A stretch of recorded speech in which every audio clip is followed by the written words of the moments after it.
Little Ham says it's time to rock and roll. Bring the noise.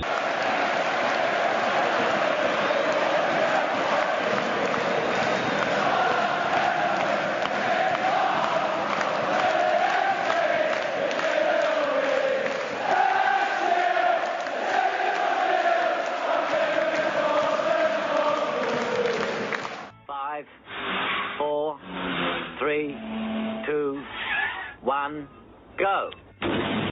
Good evening, folks, and welcome to the E-Tims podcast. My name is Desi and I am glad to say on this post-cup final celebration podcast, I am joined at the moment by Hector Bandido and Ralph Malv. Good evening, gentlemen. Evening, guys. How you doing? How you all doing? Thank you very much, Ralph, for joining from afar, and Hector from across the other side of the city, the northern end of the city. We're hoping that Monty Burns can join us later on. He's currently tied up, no doubt, in some Celtic takeover deal shenanigans. You know what he's like these days, but he's hoping to join us soon enough. I think he's working on the Bernie Higgins severance payoff, Desi. Yeah, he's actually very upset because he's not got to see that contract in full. I mean, he's got his lawyers looking at it right now just to see how much we're actually paying. So that'll be interesting if that ever comes to light. The news is Bernie Higgins is not joining, so well done to everyone who managed to influence that decision one way or another out there, so that's good. But mostly we're on to talk tonight, obviously, about yesterday's cup final win. But we'll come to that because there was also something significant since the last podcast, something very significant up in Dingwall, Hector. A sensational last-second Celtic winner against Ross Cunty. It was like going back in time to the glory Mark McGee days, wasn't it? Oh my goodness! It's just amazing how that couple of seconds changes so much. From us going 6 points pre-cup final, bit of a downer, to just that 96 minutes. Was it 96 minutes 5 seconds or something like that? And Ralston scored. Great we won, but the frustration, as we've seen a lot this season, is we're so much in control. And 1-0. It was our final ball was so poor. We created, passing was really good, created a lot of space, but either our final cross or our final selection of pass was so poor. And you actually seen Ange going off his nut about it just before half time. And the frustration again is that County had them up the park. We sort of gave away possession edge of our box. They got a corner, and our Achilles heel, and we'll come to this in the cup final again, is struggling to defend corner kicks. We're really poor at it. But ridiculous red card for Starfelt. The only guy in history of football that got booked for getting his nose burst by an opponent player's elbow. For dirting an opponent's jersey, I believe it was. But his second one, arguably, was a booking. But the ref used a bit of common sense. He should have went, look, I was daft. But refs and common sense in Scottish football just don't go together. But get back to your thing. I think we're all thinking despair in terms of league. We think, Christ, here we go. Kyogo's out, injuries. But just to get that, so late goal, so late in the game, and Ralston, the leap, he was winning that ball no matter what, and to bury it, and then the scenes were magic to see when we had they invaded the pitch, maybe 100 or so, but it was all joyous. There was no anger, no attempt to attack anyone. It was like just at the edge of the pitch, having a great celebration. The guys would travel up, probably left Glasgow 3 o'clock in the afternoon, 2 o'clock in the afternoon, had a few beers, half a day off work, and it was a significant victory, an important victory. So it was wonderful, wonderful late win, and thank you, Anthony Ralston. Brilliant. Yeah. Ralph, did you get to enjoy that moment and that flashback to the good old days? I was watching it on a stream, and the stream disappeared at one each, with the 4 or 5 minutes left. So I had Sorry, Ralph, was that a newspaper reporting stream? Because they also believe the game finished at one each. If I'd have seen that, because I was watching it on Twitter, if I'd have seen those streams, I would have just turned it off and went to my bed, a half. But I think there was somebody just put yes, and then somebody else put yes, and then something's happened. But the way the game was going, from what I'd seen of it, I didn't doubt that we'd get a winner, but I didn't think we'd leave it that late. There's a different mentality in the team this year, a different mentality throughout the club this year, and it's fantastic to watch because although it's a bit of a roller coaster at times, you're coming after games, you feel fantastic. you feel like we're back to being who we were. Like you say, back in the days 20, 30 years ago. We want to win. Nothing's guaranteed anymore. And it's just great to watch. It's great to enjoy. That's interesting because, like, one of my other points I was going to cover on tonight was the fact of waking up, but we'll come to it in a second, but waking up in the morning of a cup final with that wee adrenaline rush. As soon as you open your eyes, you think it's cup final day. And I don't know if maybe we get a wee bit blasé and maybe take things for granted or something, or maybe we're just getting old. But suddenly we did. No, we took it for granted, Desi, absolutely. Because to win 4 trebles, absolutely, people were taking it for granted. Yeah. So thinking about going back to the Ross Cunty game, and that was this. I've already apologised to my wife. I was watching in the kitchen. She walked in the kitchen, I think, just to inquire about a cup of tea or something, and I'm not really just know you cut somebody off. I was in a mood because we were going nowhere. It was really, as Hector mentioned, but we kind of shot ourselves in the foot by no getting that killer second goal and closing a game out and just kind of riding our luck and then ultimately letting the goal in. And the worst thing was, before the game I'd heard Paddy Boner talk about, I think they brought Scales in to help cover defensively with a bit of height, especially from set pieces. And he was this powder puff at that set piece. Much the same, we'll come on to the final, which was much the same presence for Starfelt. But no way I thought, this is tainted. And you're starting to get into that kind of Celtic result equals bad mood feeling. No, that way, I was obviously starting to get real annoyed. But then that goal goes in. I mean, and I don't know if anybody's watched it in Celtic TV, but they didn't know how many extra minutes was added. Aye. So Jerry McCulloch's going, Tom Boyd's going, did you say many minutes there, Jerry? And Jerry McCulloch's going, no, and it really is the Tom and Jerry show. I mean, it's cartoon capers at time. Did you say many minutes it was we added, Jerry? No, I missed it, Tom. I'm hoping for 5, but I'm expecting 4. So when we got to like the 4th minute, he was immediately expecting the whistle to blow any second. And then it was up the park, down the park, into the corner, up the park, down the park. So he was getting, but I already knew it was 6 via Twitter. I think Scouse Tim's on Twitter had pinged it was 6 minutes added on. So you're sitting watching it, but you're trying to not look at Twitter because sometimes Twitter can post it. If you're watching on a stream, you might be a 30-second delay. Not in Celtic TV, can be delayed. So you're trying not to get that result. So you're watching it, and going into the 6th minute. Oh, here we go. As soon as the ball goes out of play, that'll be it. They'll regroup and finish it. And then the ball goes to, is it Moffat played it to Rogic, and then he a right foot cross from Rogic. What a revelation! And then as you say, Ralston just leaping like Ronaldo at that back post. The height he got up for that header, it's, and I know sometimes in the heat of the moment, or not the heat of the moment, but in that ecstatic part of the moment, we all kind of overdo things at times and make things out to be better than what they were. But I can't remember the last time a guy got up that height for a header. Considering Ralston's he's not like Julian, he's not 6'6" or one of those massive centre halves. What is he, about 5'11", 6 foot? And he must take it up, I don't know, about 8 foot for that header. When you look at it, he's a good 3-4 feet off the ground. No, I don't mean he jumped 8 feet. Aye. I mean his head was 8 foot. Landed in the roof of the stand afterwards. Aye. He wasn't 14 foot in the air. I'm talking 8 foot in total. I mean, yeah. And Ralph, in classic SFA jurisdiction or review, surely Ross County should be fined for poor stewarding for letting fans onto the pitch, because that's what normally happens. Like, I always remember the Rangers Aberdeen running snowball fight, and Aberdeen get fined because Rangers fans invaded the pitch side to throw snowballs and attack Aberdeen fans, and it was Aberdeen stewards' fault apparently for being. That was something that was a thing a while back. If it was your ground, you were the one that was in bother.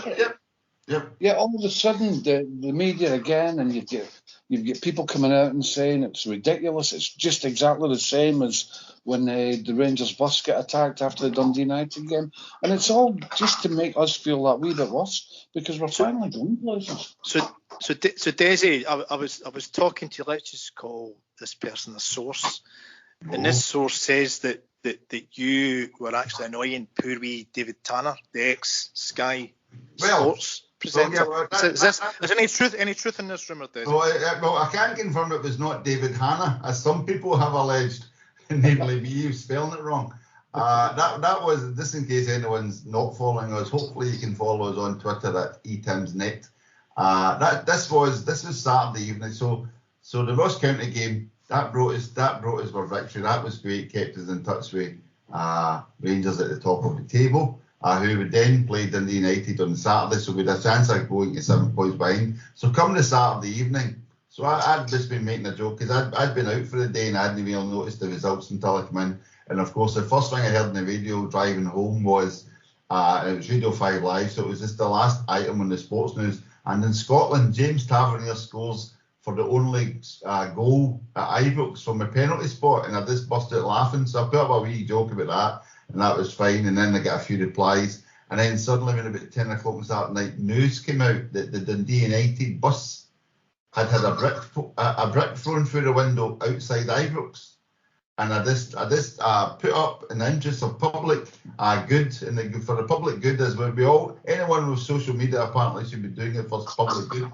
And I just asked if anyone had been upset by David Tanner highlighting this news, because he had highlighted that there's a need for a behavioural audit of football fans, namely Celtic fans, because apparently when Rangers fans celebrated their title win, that was all in good humour and no one suffered. But when Celtic fans fell onto the pitch the other night, Hector, it was a possible, it could have been a disaster. People could have got injured, etc., etc. It was Armageddon. And he's got a history. He's got, for those who don't know, David Tanner, you probably won't know him, but he, many years ago, used to present Scottish football on Sky Sports. This is before, remember, BT Sports got the contract for a few years. Now it's back with Sky. This has gone back at a number of years, and anyone who knows David Tanner will know that David has a large allegiance to the team from. He's got a good brown bro collection. Let's say that. Yeah, let's just say that. So that's. By the way, if that's where loyalties lie, fair enough, right? Nobody's an issue with that. It's just how it is. Some people be Celtic, some be Rangers, whatever. But it's the inconsistent bollocks he comes out with, right? And you know how they try to tar two folk with the same brush. When one's having a riot in George Square, or attacking the team bus on Saturday night, or on the field, attacking Scott Brown Ibrox on the field, where the Celtic fans have a joyous edge of the pitch celebration with not a punch thrown or a kick thrown, 100 odd so fans. It's the opposite end of the spectrum. And what he does is he demands an audit of fans because of what Celtic doing in a joyous way, and doesn't mention the other side, which was far, far worse. So that's David Tanner's agenda. And Desi sort of nailed him, and he wasn't too happy, and he started calling Desi a troll and whoever else. Nameless and faceless. Aye, which to be fair, he had a point, Desi. A lot of people wish I was nameless and faceless. And it was wonderful to watch him. And he then came out and said actually he had immediately after he'd heard about the brick through the bus window, he came out and criticised it, and it was wonderful. Loads of Celtic fans going through his tweets going, hey, hold on a minute, Davey. We can't duplicate that tweet of yours, wee man. And he went all quiet. He disappeared, didn't he? At that point. And again, I like somebody with a lot more technical know-how than us, put up that whole automated Twitter search where it just went through his last 3 days of tweets, and it was just basically running against Celtic fans, and it was you'd end up almost felt sorry for him, just almost. But so that was Saturday night. I tweeted that. Woke up on Sunday morning. Making deteriorating behaviour or something like that. A behavioural audit, honest to God. I think that was just on you, Desi. I think you just wanted a behavioural audit. It was all my fault. It was purely. I think your wife had sent him a tweet demanding you get audited. That's a behavioural audit. So I can only apologise to David Tanner. Hope you're listening to this quality output, which apparently also questioned. David, if you're listening, I don't apologise. Fuck off. Just in interest of balance, Desi, that's all. Yeah, you're always welcome to join us, David, if you wish. But also, I would also. I don't think there's enough shite spoken in these podcasts. With all sincerity, I would like to dedicate this podcast to our friends on Twitter and elsewhere, Ripcord, who help us access various streams for games, etc. If anyone's looking for an IPTV service, look up Ripcord on Twitter. Recommend their services. That's as much advertising as we like to do And no, we don't get paid for this at all. No, in fact, Desi, you may not say it, but I'll come in and say it. So basically, Desi just put out for the guys, and the guys are local guys here, but the guys had asked Desi not that long ago about whether a donation or something. So Desi, I think you had put forward one of the sort of mental awareness walks. Andy's walking talk. That Andy, one of the guys on Twitter, organises. So the Ripcord guys actually sent, I think, quite a good donation to that group, which was really good. So they're a good bunch of guys, yeah. Yeah, well in Andy, fair play to them. So again, if anybody's looking for IPTV, you can do a lot worse than go to our Ripcord on Twitter, recommended. So anyway, so that brings us to Sunday morning. Again, this back to that point, Ralph. We woke up a wee bit a sense of excitement, a wee bit of anxiety, a wee bit of nerves in the stomach, wondering just what the lineup will be and how the game will go. I don't know about you, Hector, but I'll come to Ralph first. Given the fact that the fog was crazy mad in Glasgow on the Saturday, I was actually wondering what the weather was going to be like, but thankfully it was kind of clear enough, apart from the smoke bombs on the pitch. But Ralph, did you have a wee sense of excitement on a Sunday morning? I did, because I was working and I thought, right, I'll get this done quick, and then I'll put on the radio and I'll get into the just the cup final feeling, because the League Cup doesn't get the same kind of attention as the Scottish Cup, but you can't have a treble without it. And plus it would, the first trophy and the plans coming together. And I put on Radio Scotland, and oh dear me, it was so depressing about how we only beat teams 1-0, and we can't defend at corners, and Kyogo, even when he plays, we only score one goal, and it's just terrible. But once it starts and once you get into it, it was like being a wee boy again. Ralph, is David Tanner broken in your house? No, Charlie's playing with bloody toy. Charlie, a kick, Ralph, please. Right. Now, I'm starting to see where David Tanner had to go regards quality output. I'm starting to see his point. So Hector, what about you then? Did you? Well, Desi, I never had an issue with the weather, because every Friday night religiously I watched Judith Ralston doing the weather for the weekend. What about on the TV? On BBC Scotland News. And my wife actually calls me the weatherman because I watch it so often. So no, I knew the fog was going to lift by Sunday lunchtime. You know what? Ralph, can you press mute on your phone when you get the chance if you're not speaking? Or shoot the dog, one of the two, I don't mind. I should just I've muted them. Okay. It's okay, folks. So Hector's this muted Ralph. I bet we kind of get him back. I've just muted Ralph, and in interest of balance, I'm going to bring in David Tanner and to take Ralph's place for the next 10 minutes. No, so but it was interesting, your point about waking up and having that cup final excitement. I'd never left me. Whenever we've won a cup in recent years, being the old sad Celtic dad, I'd always enjoy everyone as if it's the last one, and genuinely that's how I feel about it. So even when we got to the cup final, I know it was a rubbish season last season, but it was weird having the cup final from the year before, last December, wasn't it? Mm-hmm. That was exciting. So I'd always had that. But I think the biggest thing was just hoping that Kyogo was going to be fit. I think that was the thing, because he's just, he's a shining star for us in terms of he leads the line so well. And even when he's not playing well, like the first half, not just him, the two white guys were really poor. You get nothing, no service, but he wasn't in the game. But the sign of a quality player like him is that he can have two touches, and in effect, those two touches can be two outstanding goals. So him playing was, when I seen that, I must admit, I got a major lift. Yeah, it's a whole domino effect. I mean, like, he doesn't need to score every goal. It's the fact that he's leading the line at the front, as you say. So that puts enormous pressure on the central defenders of Hibs right away. And even more so when they've got the ball, because they're terrified that he's going to nick it off. So that that limits how they're going to approach it. So they're reduced to punting it for the keeper and all that sort of way. So it makes them think even more and puts a lot more pressure on them. And then behind us, that frees up the people behind us. It was a shame. It was a shame, to be fair. Turnbull getting injured, because that kind of threw a bit of a curveball in with Turnbull getting injured early. But then the rest of them kind of stepped. Your old friend, the Bethlehem Busquets, come on. He's actually, we've always had a laugh and a joke about it, and I've kind of half serious, half tongue in cheek.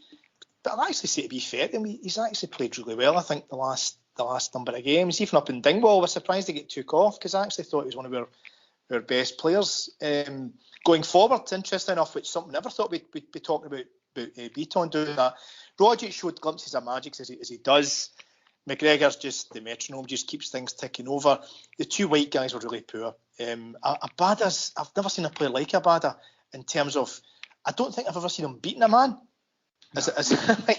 No. I don't even know if he's a winger, right? No. I've rarely seen him beat a man. I don't think he can beat a man, but he can find space.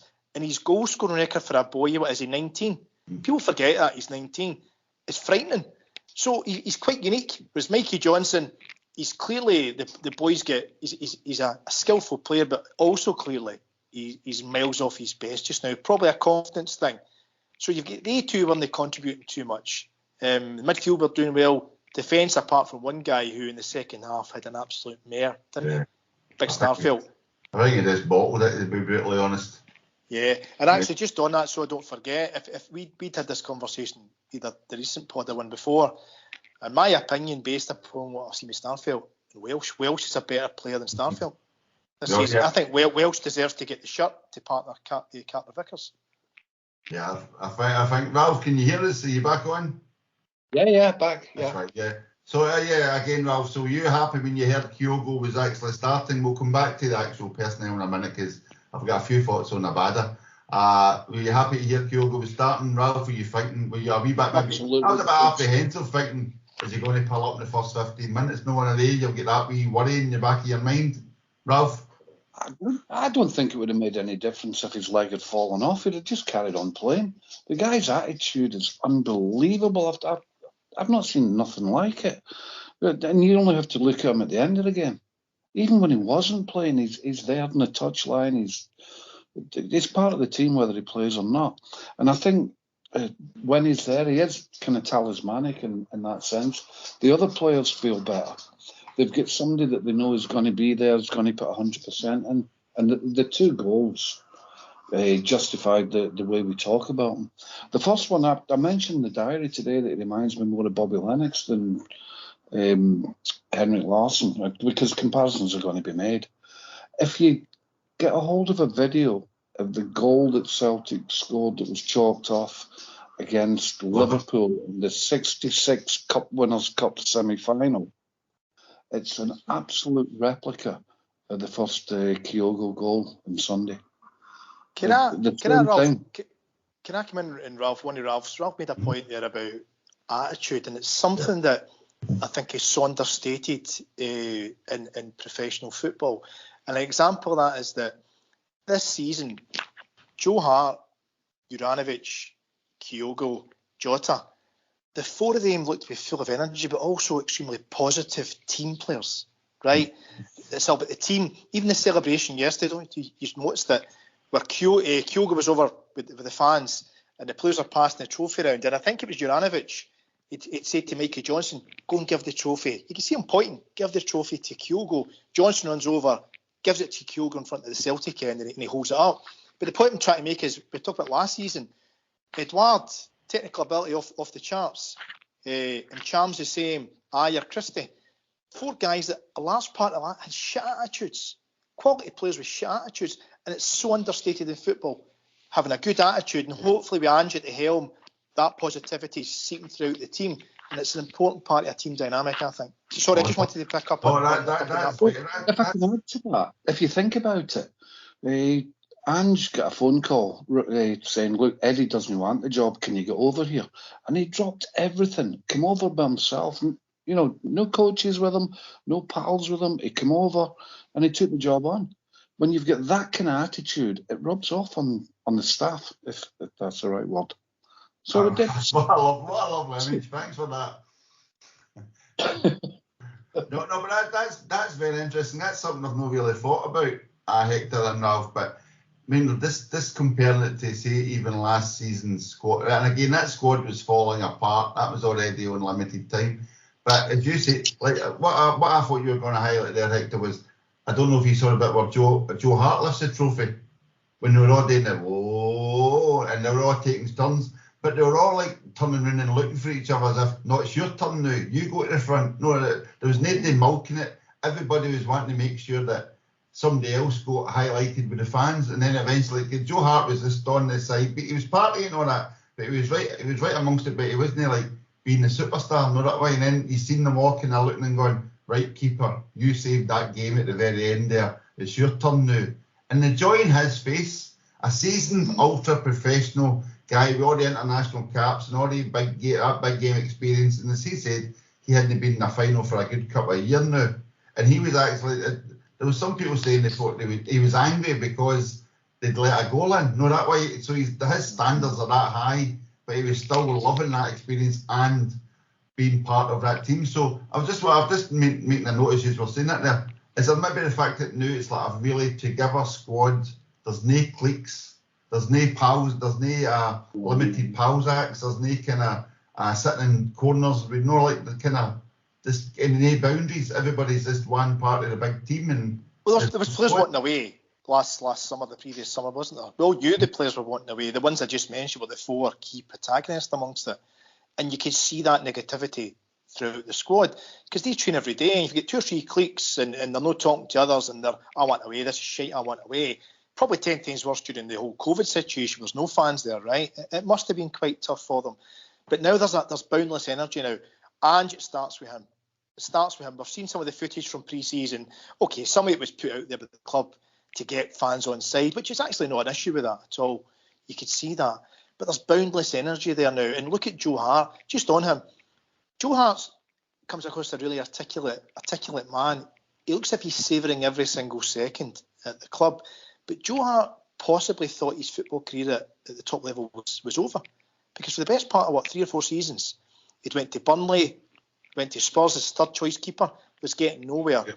Suddenly gets a chance to come to Celtic, takes a massive wage cut. I think somebody said 15 grand a week, which is phenomenal cut to come to Celtic because he wanted to play first team football. Now he's here, the confidence is back, and I think he must be revelling every single minute of his time at Celtic. So it's great to see that. Yeah, it's not just that. He's contributing a wee bit more than just being a goalkeeper. You know, when he was out on loan elsewhere, he was just marking time. Now he's got a positive influence on the other players. There was one thing in the Ross Cunty game when Starfelt was down the ground. Hart went over to him and kicked him to tell him to shut up. Aye. You know, when he was shouting at the referee.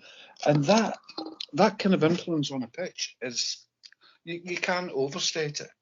It was a captain's job, if you like. But it was a seasoned professional saying, look, you're going to get booked, you're going to get sent off, calm down a wee bit. The decisions went against you, you're just going to have to run with it. And that's the kind of thing that we've missed for a while. Who was our last home game against? We won Motherwell 1-0. Because the Motherwell game, that was like, again, we were a wee bit subdued as a team, I think. And that was the first game in a while that I could hear the actual team on the pitch, and the old guy actually sit with old Vince, God bless him. That used to be one of his big things. They're very quiet today. He always wanted to hear the team shouting at each other one way or other if it was positive or negative. They just wanted to hear a lot of communication. But I think Celtic had a shy just down in front of me, and you could hear Hart shouting for his box, not that way. Like he was telling them exactly who should be going to take the shy, who should be going to collect it, what they should. I mean, like, so he's definitely doing the whole instructions on the pitch. So he's definitely a major part of that team in such a short time. And as you say, Hector, he could have quite easily come in and maybe been that wee kind of just surfing his time out. I mean, just getting an extra wee pension top up. But he doesn't seem to be here for that whatsoever. And this is one of the things that we, again, we've kind of half tongue-in-cheek, half serious, had a go at some of the data analytics guys, because in terms of, that's things that you can't put a metric on. It's leadership, organisation skills, the communication. There's no metric on that, but yet the importance of that to a team, it must be. It's so vital, so important, as we can see by the fact that Hart is organising everything from what, 30, 40, 50 yards behind play. That's interesting because I was tempted to start tonight. We used to start the podcast with a wee knock joke, and I was tempted to go with a knock who's there, Scott Brown, purely. But it might have sounded negative in respect to Scott Brown, but it wasn't. It was purely to reinforce the positivity of the captain, Calmac, because on the pitch he's just immaculate. He's a pendulum. He's a guy that links that dynamic forward line with the defensive line and allows people like Rogic to do his fancy stuff. But as an actual captain, that speech when the game was won yesterday was just unbelievable. The first thing he did was thank everybody else, including all the backroom staff. It wasn't even just his teammates. And that sense of togetherness, that comes through people like him. I mean, it used to be Scott Brown who would do all that. I remember he used to always be the first. He would take every new recruit under his wing and all that, Scott Brown. So Calmac's maybe learnt for that, but he's become his own man. A lot of people didn't think he maybe had the voice and the shoulders to carry the team. But by God, he hasn't half. I remember hearing that, Desi, a couple of years ago, and I can't remember who it was that said it. It might have been Lustig or somebody, an experienced player, said it. And they were asked about, after Brownie, who the captain would be. And it was McGregor, Callum McGregor. I mean, as you say, there's a perception, wrongly by the sounds of it, he's kind of quiet guy. But the point was made that in the dressing room or in training, him and Brownie are joined at the hip. And they're the guys that run the dressing room. And it was amazing, just these wee insights you get at times. So he's actually not the shy, retiring guy that perhaps some of us thought. He's actually a bit of a leader. Yeah. In there, he just has a different way of doing it, I suppose. Your Paul McStay style. I think he's louder than Paul McStay. He's probably watched him doing the huddle. You'll see him, he's finger pointing and telling them all. So I don't know. I think his perceptions would be different from reality when it comes to Callum McGregor in that dressing room or in the changing room. Yeah, I think there's evidence of him having a bit of a potty mouth in the huddle. And a few kind of lip reading. You can't be a good potty mouth, Desi. As David Tanner would tell you. Right, but let's go back. So let's go back, but to Hibs' goal. So again, I don't think we can really.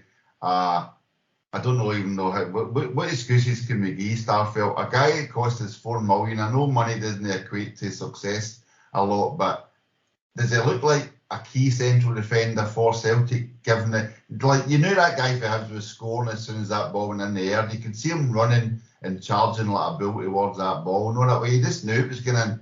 It was just, Ralph, what did you think?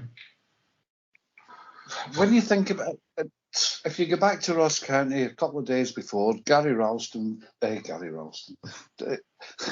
me, Judith Ralston. Right. Ralston wasn't going to let anybody else get that ball. And for Hibs, that was our first real chance. It's been drilled into them. We're weak at the back. We might get something off a corner or a set piece. And they had the same attitude. One of the problems with Celtic support in general is that we always seem to need a scapegoat. We always need to be able to point the finger at somebody. And Starfelt's getting that. And it might affect his confidence. It might make him that wee bit more nervous when we're getting set pieces, and it just doesn't help. They just want to score. Hold on, Hector. Let me propose something to yourself, right? Because I was also trying to think positively about him, and you're kind of going. I remember. I think he played one of his first games he played, and somebody in the press was saluting him to Ange, saying he did very well bringing the ball out from the back, and Ange went, "Yeah, mate, that's why I bought him," right? But he's not really done that. He's not became that ball carrying Van Dijk style defender. And every time you think he may kick on, he just kind of seems to hit an issue or an error. And the other night, watching him, it was just a case that I was kind of thinking, there's not really any excuse other than I think he just bottled it. He made one mistake, and then from there, he just into a shell. And from that point, all you're doing is worrying about where your next mistake's coming from. I mean, he didn't have you look at Carter Vickers with that big frame and stuff, but he's got the confidence to go and win every ball. No, that way he doesn't care about the consequences. He knows he's going to make sure he wins it. Where Starfelt just gets. There had been signs, Desi, though, right? And I agree with you. I think he did a really poor start to his time with Celtic. He got a wee injury, then come back. There had been signs in recent weeks, though. He was actually doing quite well. Yep, And I think we commented upon that. And actually, if you think, I'm just as you were talking, I was thinking about it. I wonder if I'm just thinking out loudly here. I wonder if, because the way Ross County totally in command, so he was doing absolutely fine. Recent games all the way up to Ross County, coasting it until, let's be honest, I think that smash in the face where it burst his mouth. Maybe it's a hangover from that on the game on Sunday, because he actually had a consistent run of games up until the cup final. But what would add, is the goal though. It wasn't just the header that lost the goal.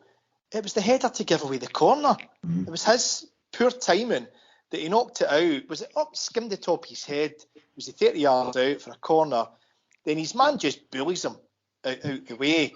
So it was, and not only that, Nisbet turned him inside out just after that. And so he was, and he missed two sitters at the opposite. No, that's not his job. Yeah. But to be fair, two ones he's got to hit the target, I'd have thought. So my thing would be with Starfelt, he'd come on a bit. I wonder if there's a bit of a legacy, just a wee touch for the smack in the mouth he got on Wednesday night away to Ross County. But what I would say is, and just as Ralph had come back in again, in my opinion so far, based on what I've seen this season, I think Welsh is a far superior defender to Starfelt, based on what I've seen this season. Well, Welsh will get his chance against us Monday next game, so because Starfelt will be out with that red card. But that's interesting. I'd actually forgot about that, the nosebleed, etc., the assault and Ross County. Because one of the things that annoyed me, sorry Ralph, one of the things that annoyed me yesterday was Stephen Craig and Dane commentary, let alone what he said. But then he turns around and he starts that I don't think Starfelt's up for the physicality of the Scottish game. And I just sigh, right, because that's what's wrong with the Scottish game. It shouldn't be about physicality. But it's no changing, Desi. Fair enough. But that's like we're buying players who we think who are going to be ball carrying centre halves, and then they're up against guys who are just flinging elbows about here, there, and everywhere. But you just said 2 minutes ago, and I agree with you about the impressive physical attributes of Carter Vickers. Yeah, but so they're trying to supplement one and the other. So is it a case of they need to find somebody else to supplement Carter Vickers? It may be Welsh, you know what I mean? But it may be a case of you cut your losses with Starfelt and say he's not going to develop. But like Lustig's a similar, like, he might be a bit taller, but he was a similar frame, range, etc. But he could handle himself no bother in the Scottish game. He had the attributes to know how to when to use a shoulder and when to lean in and stuff. We're not looking for bulls like Carter Vickers or Ralston every time, but I just think there's a question there. Aye, I'm the same as you. I would just say though, there's no rush to move anybody like him out. I think you find some players can take a wee bit longer than others to adapt to a new club, right? It may take him a season just to bed in. And there's obviously a player there somewhere, right? And we've seen snippets of it. It's just that he's got to be up for the fight sometimes and show it a bit more, like Carter Vickers. And that's a centre half, no matter which country you're in.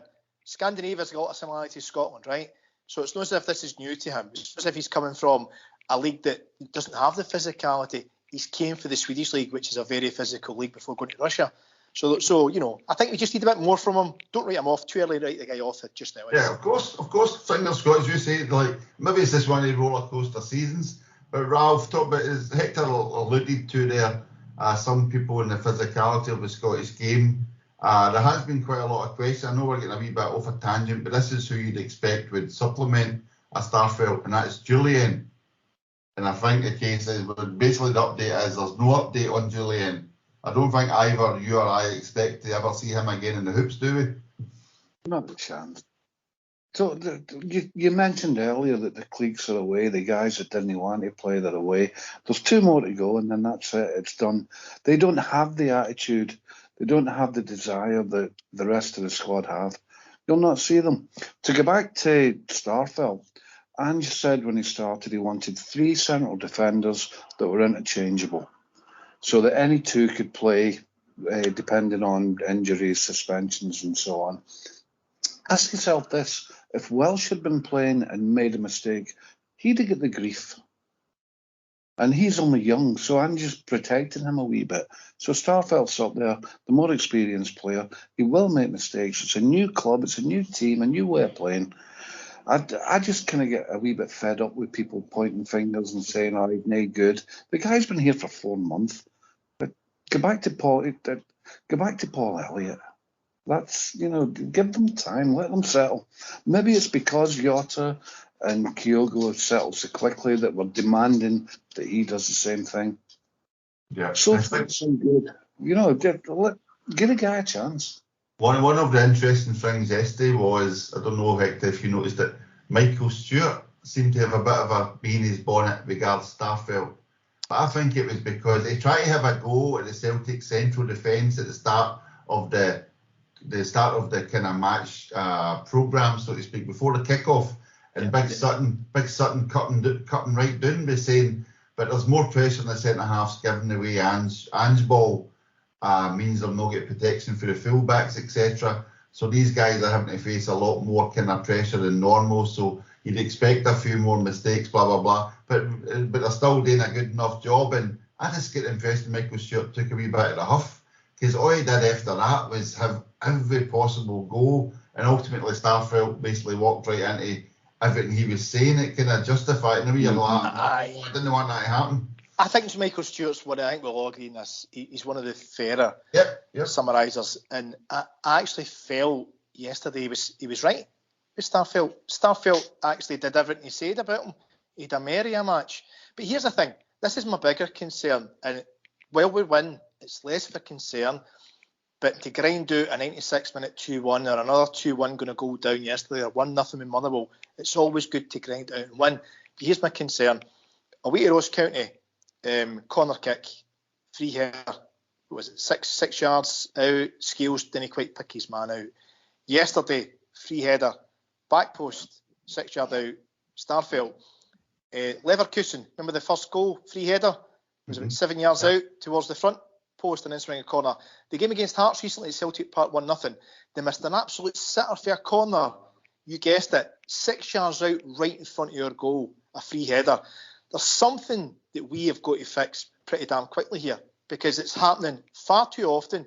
Teams have always sussed there's a space that they can attack with Celtic, because it's happening too often for it just to be a coincidence. And we've really got to get that sorted, whether it means putting an extra person with physicality in that space fixed, because we're giving guys a run for the 18-yard box to the 6-yard box unblocked. Yeah. It's ridiculous, and we've really got to get it sorted quickly. You're onto something there. If you go back to when O'Neill started, he wanted to play with two centre-halves, but the players actually told him no, because he dropped Mialbi, if you remember, and they maybe moved him into midfield a couple of times. But then the players got around, they had a chat, and we ended up with three centre-halves and the two wing-backs, because that suited the players we've got. Don't forget, this is only we're 4 months into a project. It'll take, not only has Ange get players in, he's got them playing the way he wants, he will listen to what they prefer, where the weaknesses are. If it means all three playing, then we'll have to do that. But I don't think it's that, Ralph. I don't think it's that. See if you get a chance to watch, almost everyone I've mentioned there, watch what the opposition do. It's actually our defender that's pulled out a space, right, and allows the player, not everyone, but most of the examples, a run of 10, 12 yards. So they're actually blocking runs. This is easily fixed. And the frustration is when we play, more so like to play like the Rangers at Celtic Park, with Goldson. He is their most dominant header of a ball. And if we defend like that with corner kicks or free kicks, we're putting ourselves under a lot of pressure. We should get this fixed pretty quickly. Yeah, and what you highlighting the Leverkusen one there, because that was a worrying one, because the amount of people who are arguing, remember blaming Welsh, and Welsh was perfectly standing right next to his guy. Welsh basically blocked his guy from getting anywhere near the ball. It was Ralston. But that's what I'm saying. But then Ralston ran into a crowd. So again, Leverkusen had crowded that area so that guy could make that run. I mean, so they had the brains on the other side of the coin to make space by blocking other people the exact same way Celtic should be blocking those runs. I mean, so as you say, hopefully they'll pick that up, especially before January 2nd, because that's going to be a big part of their game. Because I found myself screaming at the TV in the last 5 minutes last night, stand up, do not tackle anybody near that box, just stand up and make them play it. Yeah. Not put a boot in, because again, you can guarantee Rangers will try and win 30 free kicks against us, just purely to send that ball into that area. You know what I mean? Can I finish Yep. yesterday's game? Just in a Oh, positive no, right note. halfway through yet. I'm still with All right. I was going to, but I was just going to talk about. We briefly spoke about it, but I just wanted to, conscious that I was talking about a couple of negative things there. But the positive is, we've got to talk about Kyogo's 2 goals yesterday. Right, okay, right. Oh, bear with me, right? Because I want to highlight something before that, something important before. Right, so. Hold on. Can you hear me? Can you hear me? Yep. That's fine. Sorry, I was on mute. My tea was arriving there, thanks to my lovely wife for delivering a cup of tea. So yeah, right. So Hibs score, right? Hibs score. My friend Tony, I don't know if anyone saw on Twitter. My friend Tony was at my front door trying to pay for a home delivery at the time when Hibs scored, and subsequently he was there for so long, i.e. 1 minute, that he missed Kyogo's retaliation goal. But what I found really interesting was, I don't know if you saw, Hector, a lot of the coverage on Twitter this morning highlighting how kick-off is one of Ange's key points in a game, especially if you go a goal down. And by the way, yesterday's game was the first time we've come under Ange from behind to win a game. That was an interesting wee factor. But Ange believes a team's at its weakest after it's celebrated a goal against you, so you have to immediately strike. And some of the coverage was highlighting that Ange had lambasted a team of his because they took a kick-off and went backwards against a team that just scored, because his philosophy is you have to attack straight away, because that's when they've switched off a wee bit. And you saw that yesterday. McGregor plays that ball straight through. Kyogo with one of the most beautiful first touches you've ever saw in your life. I mean, that guy's ability to take a ball at speed and play it forward for himself is just unbelievable. I don't really know can we remember a player who could do that, Hector? Let alone shoot in the corner afterwards. There's 3 things Kyogo does with that first goal that you've really, if you get the chance, and our listener, if you get the chance, Marco. David Tanner, if he's listening, go back and have a wee look at it. McGregor, obviously, with a lovely ball, but McGregor's ball is probably about 40 yards, right? So the 3 things with Kyogo is, number 1 is the run at pace. This isn't a jog. This is a sprint. He's sprinting to get into that space where McGregor's trying to put the ball. So to go at that pace and look at his body angle, the easier thing to do was use your right foot, because you're actually coming from your right to your left. Use your right foot to control the ball.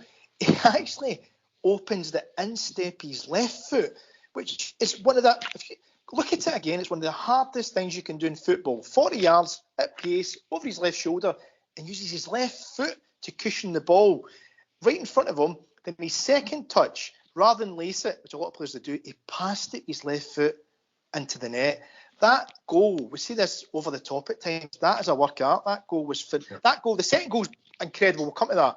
The first goal, technical ability to do that first goal is outrageous. What a goal. And Ralph, this is in the same week that he'd won the Europa League goal of the tournament so far. Yeah. It's not. Sometimes it's not a spectacular goal. Sometimes it's just simple. I think what they've done, I think they're working on playing the ball into the space in front of the forward, knowing that Kyogo will get there. Gary Lineker used to do it all the time. He would just say to the midfielder, put it in front of me and I'll get there. And this is what Kyogo's doing. And I think that's maybe why we struggle without him, because the whole pattern of the forward play, what you would call the final ball, it disappears because we don't have anybody else that will do that. The 2 goals, the first one was like a Bobby Lennox goal. The second one was just spectacular. I know we'll come to that. We'll come to the second goal in a second, but that also brings me back to what I was wanting to say about Abada. Hector, you'd mentioned you don't know if he's a winger or not. And my thought is he's just a forward. I wouldn't even call him a striker. I think he's just a forward. At this point in time, he's just a forward. And in Ange ball stroke Pep Guardiola football style, there's no such thing as a centre forward anymore. And I don't know if I think Abada needs space to run into. He's not a guy to beat a guy. He's a guy to beat a guy running onto a ball, if you know what I mean. So he's basically, I'll give you 3 yards and I'll maybe beat you for speed. And then hopefully he'll have the composure to slide it into the net. He's not really shown. He scored a good goal against Ross Cunty. That was a beautiful Bratback-esque run and slide in and just pass the ball into the net. But I think he's going to be that sort of player rather than like a Mikey Johnson, give me to my feet and I'll beat the guy. but he's trying to cut in every time and be head of leash against Spain. Mikey Johnson, it seems, beat 2 guys and cut it on the top corner. That's his goal of the season attempt every game. Jota beats his guy, doesn't he? He then crosses it. You know what I mean? He can do the lot of it. Forrest obviously, we're on the basis of fitness, right, and back to the full fitness. He is more direct. He can go outside and hit the byline when he's on his game and on his fitness. So that's where it's interesting, because Kyogo, if you watch Kyogo, very rarely beats a man. Right. In fact, I don't think I've ever. He probably, no doubt, he has done. Somebody will correct us, but he very rarely beats a man. You know, it's about running to space, isn't it, for Kyogo? Either coming to feet to create space, or as Ralph said there, it's finding the space for a ball in behind. And I can't remember a game where we've scored 2 goals via 2 long passes into space. It's very un-Celtic-like, if that makes sense, over the last, not God knows, number of years. No criticism. It was 2 fantastic passes for Rogic and for McGregor. But it was great to see us mixing things up. So it's not just the body feet predictable. It was finding space in a channel to unbelievable goals. Yeah, it's again, so apologies to Valfer, so we can come to the second goal now, because that brings us to the whole speed of thought. So again, like Calmac's lovely pass, but he's got the vision to see Kyogo's making that run. And again, Kyogo's only maybe ran 6 feet or 2 yards at that point, right up to the defender's shoulder, but Calmac's released it. And then for that second goal, Rogic just basically went, give me it, and sent it. I mean, like a beautiful chip. And you kind of see Kyogo, I watched it so many times, you see Kyogo pausing because the ball doesn't quite bounce exactly where he wants it. If you watch it again, so he's actually got to adjust, but he still never looks at the goal. Not once does he look at the goal or the goalkeeper, because he's already looked before he started running, and he knows exactly where the goal and the goalkeeper is. And that's the massive difference between a good forward and a great forward. And I think I'm quite at ease to calling him a great forward, because he's clinical. It's just unbelievable, the fact that the vision he's got. Doesn't need to see the goal, doesn't need to see the goalkeeper, doesn't need to see a teammate. The amount of times he's played balls like across the goal, etc., and a teammate should be where they should, but they're no, because they've not quite got his vision. It's unbelievable. Sorry, Desi, I was going to say I'd bigged up the first one, which I think technically was phenomenal, because of what he had to do. Mm-hmm. We see if Andy ever has the chance, I know we're all farts, probably any younger guys playing football who are listening in here, if you get the chance, and that ball for Rogic, what is it, a good 30, 40 metres, watch for Kyogo. It's not right in front of him, the ball. So he's actually running onto a ball to flick it over a keeper. The ball is actually out to his right-hand side. The technique to hit that first time to that angle is frightening. And it's good. These 2 goals are as good as you'll see in a cup final or anywhere for that matter. Absolutely outstanding. Exactly, as I said, huge highlight, but it's actually bouncing away from him. You know what I mean? Yeah. It's not that he's running, it's going right over his shoulder, right in front of him, and he's got hundreds of space and hundreds of time. It's just that split second. I know that was going, and it's just the way it landed, Ralph. So what I was going to say to you, Ralph, is, so how much money do you think an EPL club will be bidding for him come January, knowing the Scottish media? Well, obviously the media, they'll have their own agenda. They'll come up with stupid figures for stupid teams. But I don't even think that's an issue for him at the moment. He's happy. He's working with somebody that he knows. He's followed him halfway around the world. So he's not going to be looking at Crystal Palace or Brentford. He's not here for the money. He's here because he wants to be here. To go back to that goal, a lot of forwards take their position on the pitch from their own goals. That's why some of them can play with their back to goal quite easily. And that's, I think, what he did with that one. But also, the perfectly flighted ball. You know, the Ryan Christie hitting the top of the floodlight kind of thing. It was absolutely perfectly placed. And the only other player I've seen do that with a ball was Mackay. Is that Charlie back in the room? That's Izzy back in the room, and Okay, if you need to kill 2 dogs, that's what I can call it, the 2 Dogs Dead podcast, if you like. Right, so that again, but even that wee split second, Hector, when he strikes the ball, because it didn't even it wasn't a gentle Wimbledon style lob, but it's bounced a few times and rolled into the net. It was hit at force. Yeah. I mean, high into the net. I mean, it was just it's not going to be any hint of luck whatsoever about it. This is going right over that keeper and going right into the back of that net. I mean, it was a sheer But that's in. I mean, like that wee takes your breath away. Wee moment. It's like two of the greatest goals in football, isn't it? It's the lob like that and the overhead kick, isn't it? They're just the two, because you hardly see them. You hardly see these goals in football nowadays, or any time, I suppose, right? And when it comes off like that, you know you're seeing something almost unique and spectacular. And we'll cover the technique. The technique's frightening. The movement's frightening. The pace is frightening. The one thing I would add that's going to get better, and we've been critical with some of the teammates, is that they don't pick him out quickly enough. They've been holding out the ball too long. What we've just seen yesterday is an example of why they should release the ball quicker, because he's making these runs all game, tirelessly. Doesn't complain, tirelessly. And that's just showed you, guys, just get the ball into him quicker. Not all the time. Mix it up. But rather than hold on to it for, 95% of the time and give him it now and again, give him it maybe 50-50 or 40-60. Play him in a bit more, because the run's there all game. Yeah. But having said that, the what you would call the guys that are left for the Lennon era, they were playing it sideways and looking for a gap. It's going to take them a while to adjust to that. When they do, and perhaps the new guys that come in January, it's going to be absolutely outstanding up front. So we just need to tighten up at the back. So we go 2-1 in front, and then I don't know, did we just get a bit nervous? You think? Did we just get a bit tired? And did we just start back a wee bit? And then it was up. Can I be? I don't want to sound overly critical, but I've got to make the point again, right? We've won, and all that matters is winning, right? I'd rather win brilliantly and win every game 4-0. That's never going to happen, right?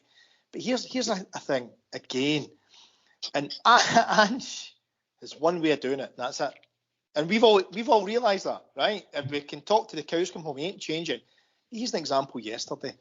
He brings on Moffat, and he brings on, he also bring on Scales, didn't he? He pushed Juranovic on. He still had the three up. Yeah, it was at one point, wasn't it? He had a chance of scoring with a badger, remember? Right, with three guys on top of their keeper in the 90th minute.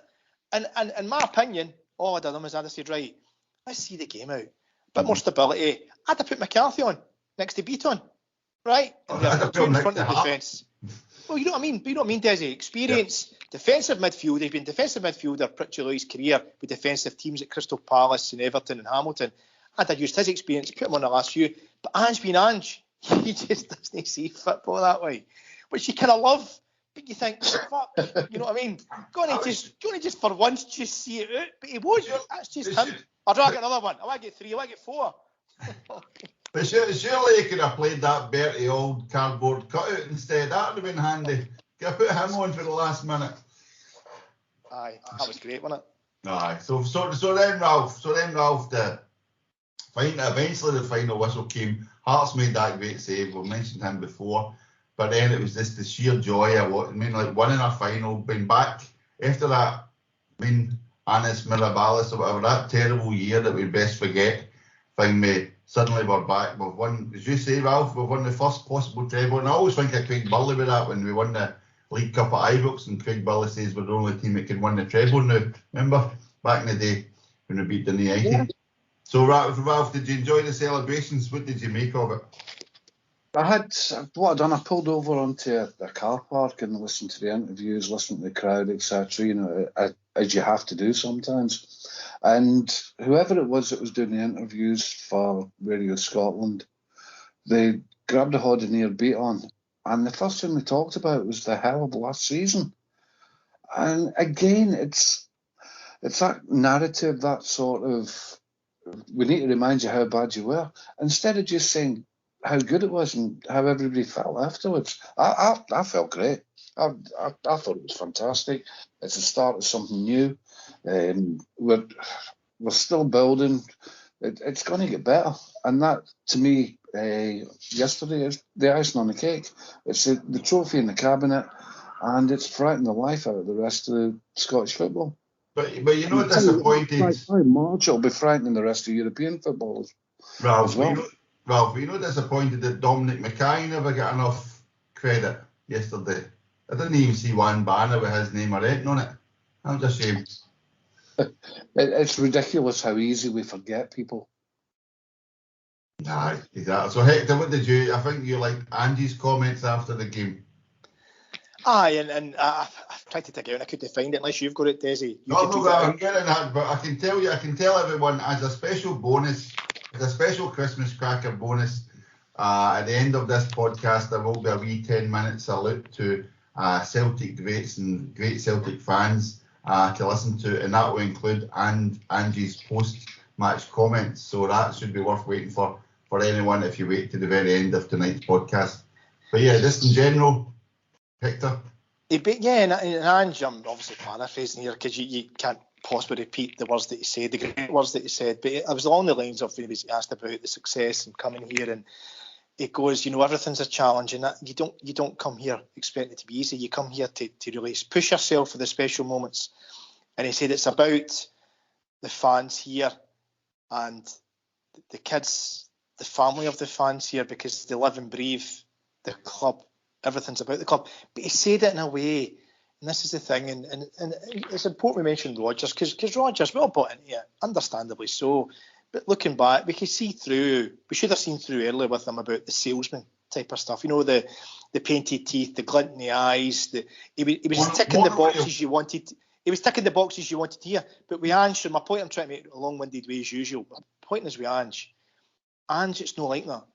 Ange is an unassuming, straight-talking man. And when he talks, you believe him. You believe him, you want that man to do well. And it was just lovely words and lovely timing. And it'd be great if the guy could go on and give him more success. Yeah, do you know, you're right there. There was somebody on Twitter says, do you know what? I've never wanted Celtic to win a cup final as much as the Airdrie game back in the 90s, just for the manager, just for him to see what it feels like to be part of a winning Celtic team. And that kind of resonated with me a wee bit, because we wanted Tommy Burns to win that one. And I think we wanted Ange to win that one yesterday as well. So, we always want them to win, obviously, because we're Celtic fans. But your point, you're right. Tommy was just Tommy. Aye. Likeability, isn't it? It's likeability, isn't it? Yeah. He's been here 4 months and he gets it already. Yeah. So Hector, Celtic have now won the last 11 cup finals they've contested. Do you think we're final over with Hampden Hoodoo? Remember they days with the Hampden Hoodoo? It's amazing, isn't it? It is actually. When you just step back and look at some of the wins we've had in recent years, and we mentioned briefly there the 4 trebles. That's never ever happening ever again. That record's there forever, right, in a day. And it just so happened it coincided with the disappointment of not getting the 10 last year and the whole shutdown, all the stadiums being shut. But to come back so quickly and to win again, and as you say there, that's an extraordinary record, that, because it's also the semi-finals and finals, isn't it? It's just an incredible record. And it was actually the Lions. I think it was Betty of all people who used to say, used to treat Hampden as their second home, wasn't it? Words along those lines, wasn't it?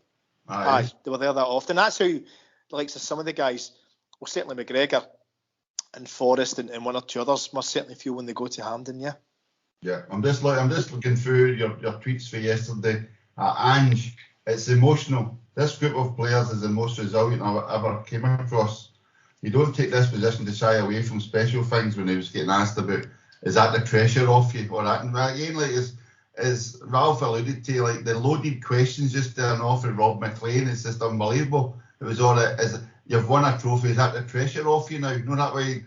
And Hook Evans was also alluding to that. He'll be reviled if he loses, and you're kind of going, not one Celtic. If we'd have lost that final yesterday, not one Celtic player would have called for Ange to get moved on. Would have been, okay, that's part of the learning process. The team move on. No, that way, we all move on together. Not the day we Ange has got us this far and he'll take us further. So again, the media's obviously got a wee agenda there. But again, as you say, Hector, he said, Kyogo is a brilliant player, but he's also a great person. And then it was that weirdness passing through this great club when he was talking about the management and the players. So they're honoured to be passing through. It's the fans here. They've invested their lives, their kids' life, their lives and their kids' lives in this football club. So as you say, he gets it when he talks about like his his bonding moments with his dad was getting up in the early mornings in Australia to watch European football. You know what I mean? That's what he used to, and he said that's when he used to see his dad come alive at football, because his dad was a very stern, hard-working man who really only concentrated and making sure his family were okay. You know, that way he wasn't really much a guy for small talk or frivolity. But when he went to football, suddenly the light came on his eyes and he became this kind of enigmatic or energised figure. So again, and you see everybody in that crowd and when you see Kyogo hugging Ange, I mean, that was just wonderful. And I love the person who put it to the Dirty Dancing. Now I've had the time of my life, because Kyogo jumps up and Ange lifts him, and pure Patrick Swayze. He's that light. That was just fantastic. It's the same as I don't know if you saw the Tom Selleck one, and it's the countdown clock with the Hibs fans celebrating, and the time it takes for the Hibs fans to celebrate. They're still celebrating when Celtic have scored the equaliser. Because of the smoke on the pitch, they can't see it, and it's like total confusion. They're like, what's that noise? And it's the Celtic fans celebrating, but they don't understand. It's just fantastic. So anyway, so there we are, right? So we've won the cup. No one said thanks to Don Mackay, but I'll let that go. Bernie Higgins is not coming, but we can be glad about that, Ralph. But we don't even. I don't think it was ever going to come. I think it was one of the deflection things that they do. As you know, I don't trust this board entirely, and I really don't think they would have brought him in. But I think by putting out that they might bring him in, it kind of get everybody focused on that. And again, I have a feeling there's a lot more going on behind the scenes. But this isn't the time to talk about that. At the moment, it's on the field that matters. And exactly. on the field, going right. Exactly. So David Company, we've already had a busy enough schedule, a crazy schedule, as Ange alluded to. And again, I love the fact that the media suddenly started having a go at Ange, daring to say it was a crazy schedule. They start citing how many players Celtic have. But if you've not got the players that fit your system, then you're obviously struggling. No, that sort of way, isn't it? You can have a million players, but if they can't play the way you need your team to play, then obviously you're hindered. Right, so Hector, we now have St Mirren on Wednesday, St Johnstone Boxing Day. At the moment, COVID, depending on how the COVID, everything goes with Omicron, but we've got St Mirren, St Johnstone, Hibs, and then the Huns. Are you hopeful? Are you optimistic? Are you worried at all? Do you think there'll be a bit of chopping and changing, as well as obviously the Starfelt change on Wednesday? But do you see much else happening in regards to Turnbull's obviously out, so he's going to have to change things about a wee bit. I think Taylor came off as if he get another slight injury, could be tiredness towards the end. Kyogo is still not 100%. And Kyogo, I'll be amazed if he starts on Wednesday night. So it looks a few changes. So Welsh will come in beside Carter Vickers. Ralston back into right back. I see young Irish boy Scales. I know he didn't defend the goal well, but he actually set the goal up at Ross County. I actually thought his general touch and play was. I thought he was really impressed with him. So I think he'll probably go to left back. Beaton, McGregor, and Rogic, I think, sort of picks itself just now in the middle. And then your three, probably Juranovic will go to the right in front of Ralston, I suspect, is the position he'll take. Johnston on the left, and I'd imagine Abada through the middle. But yeah, I don't think he'll take a risk with Kyogo, because we'll get 4 games, another 4 games coming up in 10 days, 11 days. He'll want him against them in the second. But we've also got to win the games before we play them. So it's a bit of a balancing act, isn't it? It's a difficult one. I don't know what the status is with big Jackie Naki Nicknocks. He's back on training on grass. He advertised his new boots the other day, so that may be a potential sub that we could have on the bench. It would be nice to see on the bench, wouldn't it? Yeah, that possible. Nobody else bought him. I wonder if the wee guy Owen Moffat may get a start. He's come on the last 2 games. The man apparently they've lost 9 games, or they've not won in 9 games, something like that, which is usually a good indicator for somebody to suddenly turn it around against us. That kind of bogey start. See, Moffat's get game time the last 2 games, right? Mm-hmm. Away to, and it wasn't as if it was 2 games where they bring a young boy on with 4-0 up in the last 5 minutes. Yeah. It's been 2 tight games, 1 each in Ross County, and obviously we're just winning 2-1 in the weekend there. I wonder if that's the manager showing a bit of confidence in him. He might give him a start at St Mirren because of all the guys carrying injuries recently. I wonder. That's maybe one to keep an eye on for Wednesday night. A wee curveball. I had to look through the squad thing. You know how many forwards we got in the lower. The only one that sticks out is a guy called Joey Dawson. So you can understand why he's maybe looking at bringing in other strikers. We won without strikers against Ross Cunty, a difficult game. There's goals in the team. You're right, rest Kyogo until January 2nd. Although I wouldn't want to tell him that. We just have to go with it. We need to get maximum points, and we need to go into the new year reinforced and ready to win. Yeah, well, it was interesting. I don't know if any of you noticed, but when Kyogo went off yesterday, and he was obviously dead excited sitting in the stand, but everyone was asking him, "How are you feeling?" And he was kind of indicating it was just a wee bit tight. He was making that wee kind of thumb and forefinger gesture as if it was just a small pain for his hamstrings. Yep. Hopefully that's not too bad. So even if it was a case that either he had to give you the final half an hour or the first 45, that kind of idea. But as you said, you've got to win the game. So you'd rather go 2-0 up and then bring a McCaffrey on and try and close out the game, rather than being 0-0 with 20 minutes to go and then come on and try and chase it. Because again, it's not very well beaten Ross County, but it was heart in the mouth stuff. Yeah, and then so you've got all this thing, you've got St Mirren, and even in recent years there, I can't think he's ever winning convincingly there. It's always been tight games. We'll get McDermott Park, which is, with this St Johnstone team, torture, right? How they play is torture, but they're hard to beat. That'll be another difficult one. Hibs, Celtic Park, that's good for us. Hibs give you a chance to play football. So if we can just get through the next two games, if we can just get 6 out of 6, then great. I think we're set up and we're good to go. But I'll take 2 horrible, nasty 1-0 wins for Celtic the next 2 games. That would do me right now. To be honest, I've been saying that about every game for the last month or so. I'm not really walking up with Celtic Park, something I'm like, I'm not going to 1-0, it's fine. I'm not caring about beautiful and sweeping attacks, etc. You're just wanting to see 3 points go on the board. We're 7 points behind at the moment, game in hand, etc. But it's all building up to January 2nd, Ralph. So you've always said as long as we're in touch, you'd be happy. Yeah. You still happy? Hey, to be perfectly honest, as long as we've got enough points to get by beating them every time we play them, that'll do me. They'll drop points. They'll drop points between now and probably January 2nd. They can't keep riding. I don't know if luck is the right word.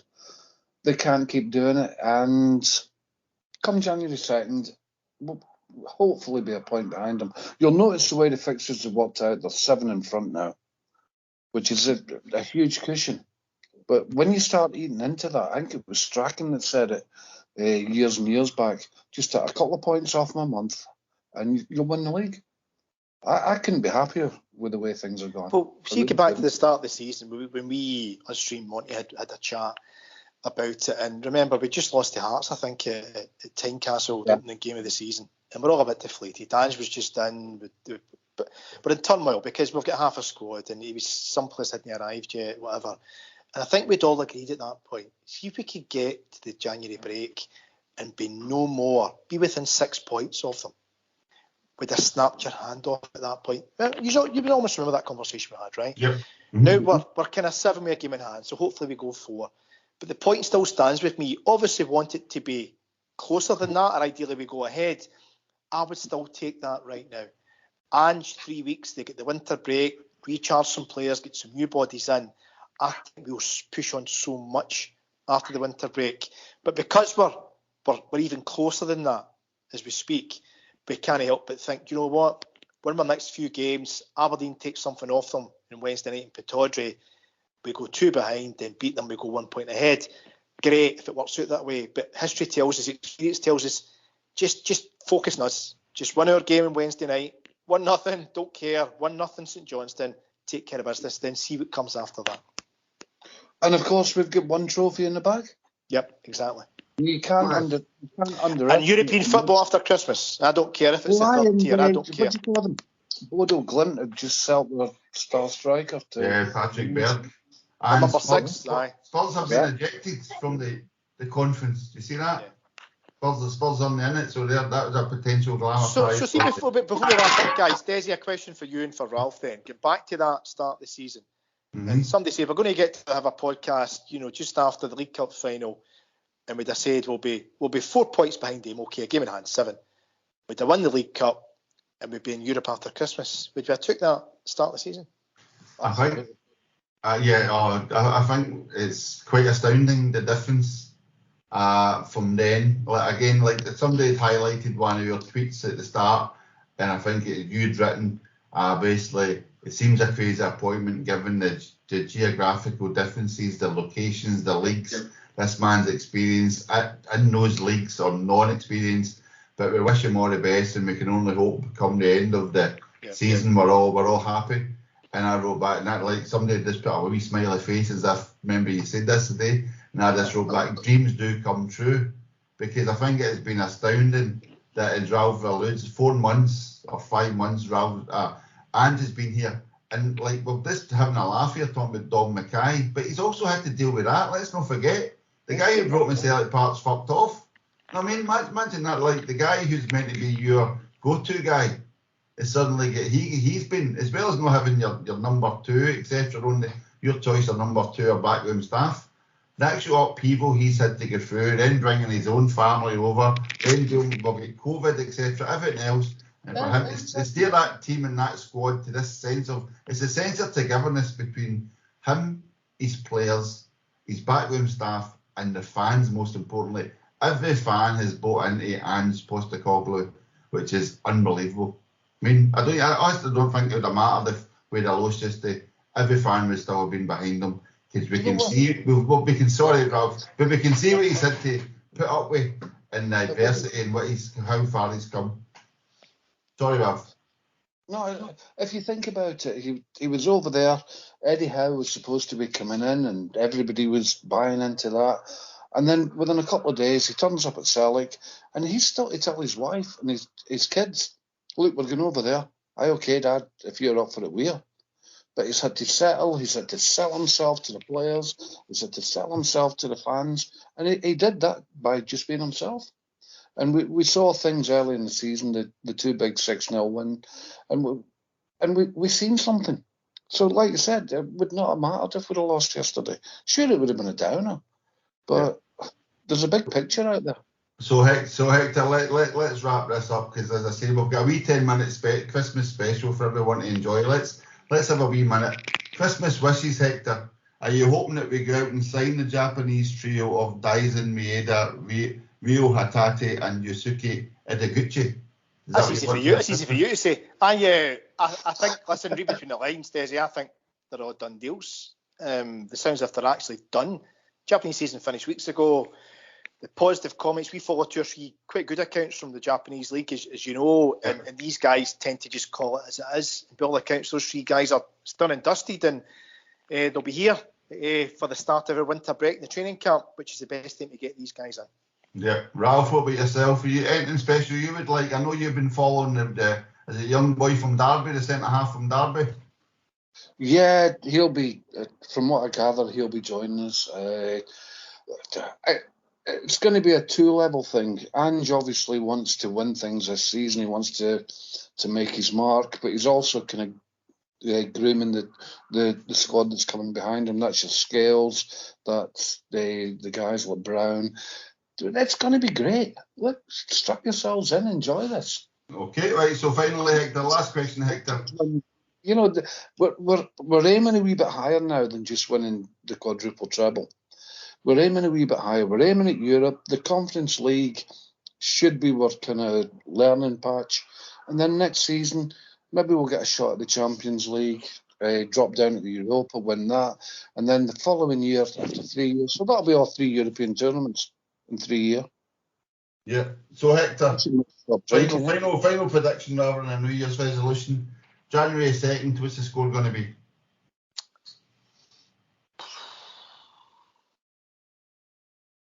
It hinges on Kyogo playing for me. Kyogo starts. No, well, Kyogo because his pace at Celtic Park for the 60,000, the big space we can stretch them. and they hate pace. I've watched enough of them. I think if Kyogo's fit, if our key players are fit, I think we can beat them. If he's no fit, then I would worry where the goals are coming from. I was going to say, Kyogo starts how early before the referee tackles him? Is it Colin? Has Colin got that again? I don't know. It's Colin. Already they've said it's Colin, which is unusual. Right, okay, I think we'll wrap up there. Right, so so I'd just like to say thanks, obviously, to Hector and Ralph for joining us tonight. But most of all, I'd like to say thanks to everyone for listening, especially this year. The podcast's really taken off. So please subscribe and like and tell your friends. If you don't like it, tell us at etims.contact@gmail.com and we'll try and make it better if you're listening, Mr. Tanner. But also, please try and check out Ralph's Daily Diary at etims.net. And other than that, as I say, we've got a Christmas cracker here, some celebrity fans and some classic Celtic moments just to celebrate Christmas as it's coming. So on behalf of ETIMS, everyone, please have a great Christmas and we'll see you all in 2022. Thanks, Hector. Thanks, Ralph. Merry Christmas, guys. Merry Christmas, everyone. Have a great new year. All the best to everybody. Have a great wee break. Okay, folks. Hail, hail. Thank you. Bye-bye. Welcome to the ETIMS Christmas Cracker. It's a little special item to hopefully give you some cheer over Christmas, and we wish you all the best for the festive season. Thanks for listening, and hear us again in 2022. Hail, hail. Danny Kyle, he's my friend, lives in Paisley, comedian, he's a St Mirren supporter. Apparently that's incurable, but I was doing that thing about the fishnets and the suspenders. The poor guy that was found dead like that. He says, actually, he wasn't found dead in suspenders. He was found dead in a Celtic jersey, but his friends changed him into fishnets and suspenders in case his family would be embarrassed. So,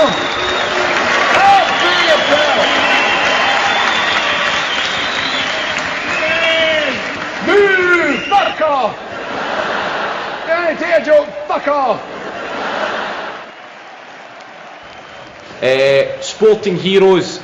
I've had loads. Henrik Larsson, obviously, from a personal point of view, Celtic fan. Larsson was probably the greatest player I've ever seen in the flesh. Used to see him weekend. You actually take it for granted. Now that he's gone, you realise it was a pleasure to watch him in his prime. I've actually got his autograph on a first bus all-day ticket as well. I was up collecting tickets at Celtic Park before, and he came out from training into his Ferrari, and he had a Sharpie, a marker pen, and all I had on me was an all-day ticket. I was only about 15, and I asked him to sign it, but the marker pen, it was too thick for the all-day ticket. It was only about that. And he actually marked his jeans, his light blue jeans, and he looked at me like furious. So there we go, I sort of pissed him off, but it was worth it. And then on the way home, the guy never accepted my all-day ticket because the date was obscured. I was trying to explain to him it was Henrik Larsson's autograph, but I think the guy was from the other side of the Glasgow divide, and I had to pay an extra £1 to get home, even though I had an all-day ticket. So sad. Henrik Larsson. I think I must be the last man on the planet to be invited on here. Most Celtic fans by nature were paranoid. Especially if the referees are watching today. Why did you point at me when you said the last person? Because I thought Helen, she would surely say one time, maybe one week when Ray Winston wasn't on. Pick your battles. And I'm actually, because I love Ray, and I was hoping he would be here today. But no, we turned him down for you because we couldn't fit 4 people on the sofa. I met Jock Stein in 1973. Kenny Dalglish, Jimmy Johnson and Harry Hoods, I think it was, all knocked on my door. We'd just done a show with the Faces in Glasgow, and they all came round to wake me and Ronnie up to get us to go training. Ronnie didn't get out of bed, but I went, and I met Jock Stein. And he looked at me and he laughed at my shoes, and since that day I've become a Celtic supporter. I was so enamoured by him, Yeah. This huge guy was just incredible, that achievement. That team. And from Glasgow. And you've been to umpteen Lisbon Line functions, and you can never resist getting the wallet out and buying something, can you? No, I like to buy things. I think my best experience of buying around is when Celtic won the 8th title, and I was appearing in Las Vegas, and of course in Vegas we get loads of people wearing Celtic shirts. Some of them don't even know who the captain is or whatever, but They're Rod fans, so they think they should wear them. I said, right, I'm going to see you all in Ramsey's across the road from the Caesar's Palace, and I'm buying you all a drink. I went through $4,500 for a round of drinks, and it was worth every penny. As we speak, I'm in Mexico City, where I'm working. Part of the show that I'm doing here demonstrates another area of solidarity with these brave women who are going to Gaza. And it is a Celtic Football Club in Glasgow, in Scotland. They had a European Cup tie against an Israeli team. And as a peaceful way of demonstrating their disapproval of the policies of the Israeli government in the occupation of Palestinian territories, thousands of Celtic supporters turned up for this match, and they carried Palestinian flags and banners. UEFA, in its incredible imbecility, decided to fine Celtic Football Club. I think it was £60,000 or £70,000 for display of inappropriate images and banners. So the supporters banded together, great Glaswegians that they are, and said, we're not having that. So they started a fund that was called Match the Fine, and they actually raised double the amount of the fine that UEFA had imposed on them, and they distributed it to Palestinian charities. So good on you, you Celtic supporters. I'm an Arsenal supporter myself, but in this particular instance, I'm with you all the way. And thank you. In 1967, what was the first British football club to win the European Cup? Man United.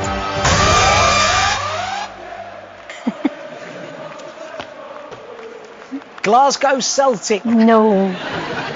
Not a football fan, you see, that's the thing. Oh, well, that's the most famous ever European Cup win.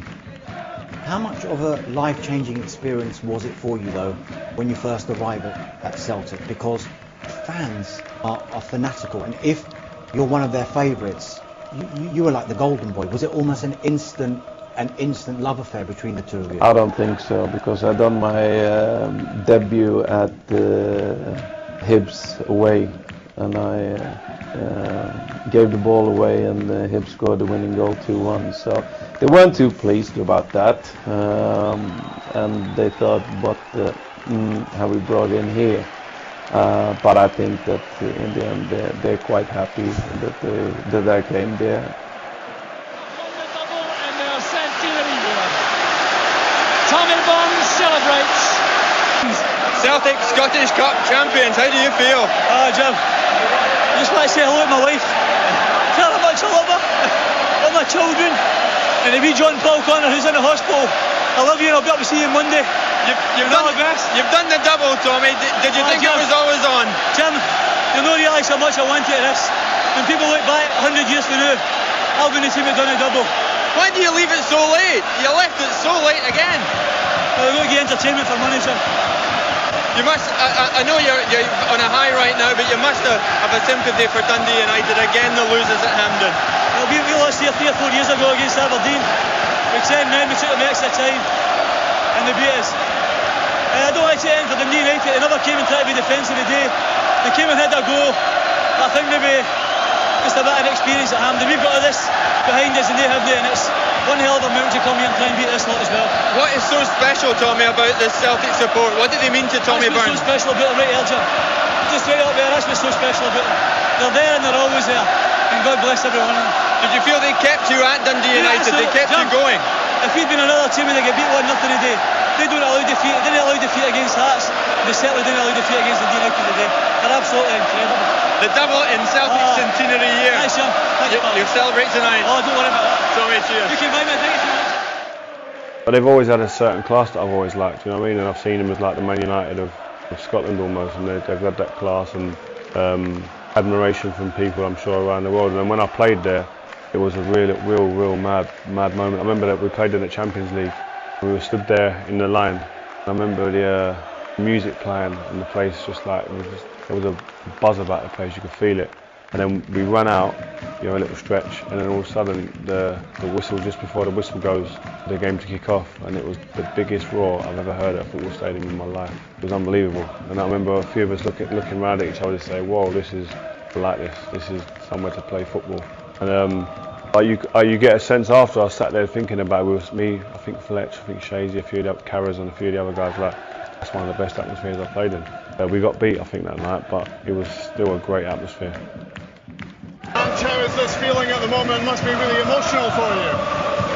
Yeah, it is. It is. You know, obviously, I know the significance of it, and it's been a hell of a ride so far, you know, and we haven't come into this opportunity the easy way, and I'm just so proud of this group of players. You know, they've been the most resilient group I've ever come across with what's been thrown at us the last 5 or 6 months, and super pleased they get the rewards. Does it feel as if it takes a little bit of pressure off your shoulders when you win the first trophy that you can win? Nah, mate, it's not pressure. It's what I want. You know, it's why you accept this position. You don't accept this position to sort of shy away from creating special things. And you know, we're still at the beginnings, and you know, we want to enjoy this, because, as I said, this group of players has been through an awful lot, and yet risen to every challenge, including today. And you know, we just want to keep going. You didn't have too much time to be worried about Hibs going ahead, because you equalised immediately. Yeah, well, to be fair, it was the first time they got in our box. You know, I said piece and they scored, and I thought we were really comfortable up until then. But as you said, perfect response, and yeah, great way to get back in the game. Kyogo just keeps on delivering the goods, doesn't he? Well, he's a brilliant player, but he's a great person too, you know, and he was just determined, even on one leg, to get out there today and help the boys out, you know. Great to have fans inside today for this cup final, and the atmosphere, something special, wasn't it? It's everything, mate, because, you know, it's what this football club's about. It's what football's about, you know. As I said, we just pass through these clubs, but the people in here, it's generational support. They've invested their lives, their kids' lives in this football club, and these are the rewards, and we want to give it to them. Does this feel like it's just the start for you, and you want more success, more trophies? It has to be. It's the only measure at Celtic that, you know, you win it and then you go on to the next one.